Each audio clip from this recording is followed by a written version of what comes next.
if you look back to the first lockdown, it was very depressing. I would go out for a drive where I live, and I would go some distance. I would see another car. Not anymore. When we went into the second lockdown a few weeks ago, it's very different. You apart from the shops being shut down, so-called non-essential shops, basically it's the same. You see the cars on the road, you see people in the street, and you know what's happened, and this is a very positive thing. It just shows the power of people. They were talking, the Johnson government, about, are we going to have Christmas and in the lockdown?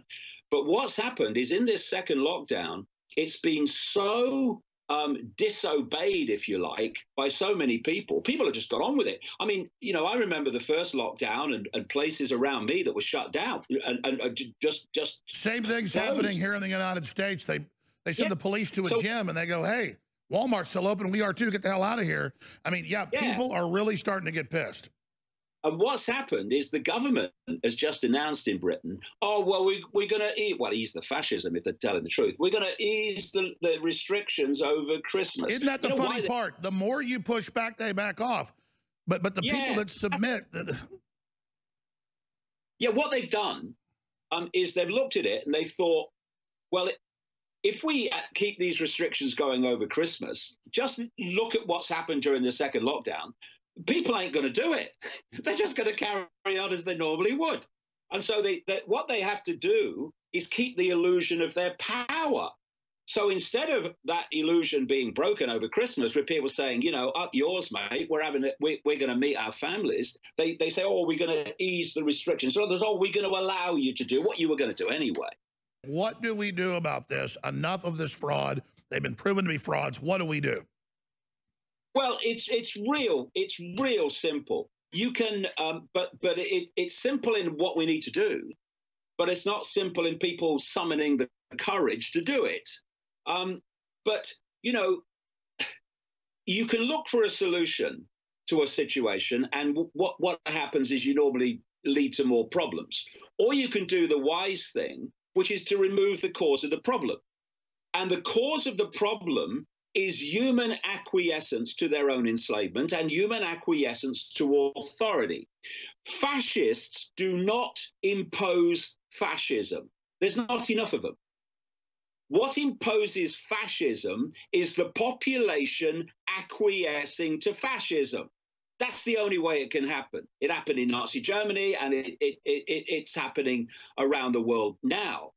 You look at the number of people in a country, the number of people in the world, and you compare that with the number of people who are in full knowledge, know what they're doing and playing. You can put the globalist in one room. There might be 1,000 of them worldwide, according to Kissinger's own numbers with Rothkopf. So let me ask you this.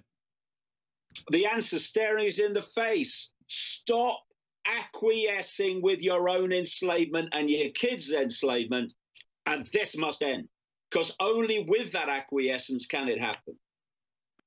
Slavery never ended. What they did is they went from official slavery to mass slavery. What humanity needs to understand is they're slaves. What is freedom?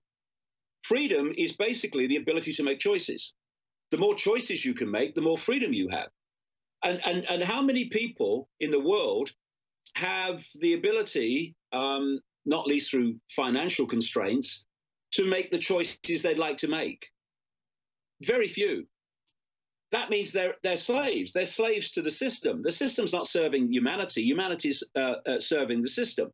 And so you are in a situation where we have mass slavery.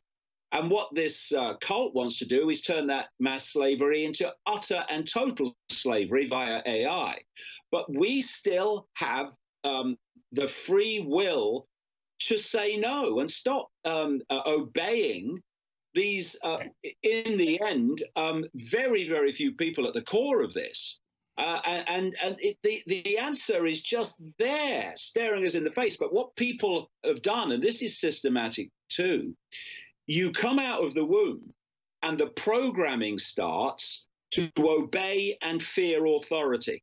It starts in the schools, it goes through, fear the boss, what have you, fear the government, fear the police, and so on. And all the time, I said years ago, even before current events, just note the number of times through your day where you're given instructions on what to do or what not to do, especially if you live in a city.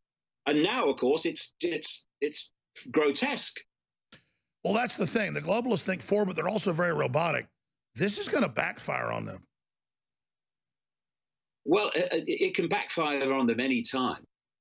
Any time that people in vast numbers say we're not doing it. Okay, someone comes out of the White House. They come out of Downing Street, and they say, we've had a discussion. This is what's going to happen, which is what they're doing all the time, particularly in Britain with Johnson. And enough people in the country say, we're not doing it. No, we're not doing that. So where's the power? The power that they have is the power we give them when we say, well, I don't agree with it. You better do it. You know, I suppose it's the law. That's how tyranny gets control.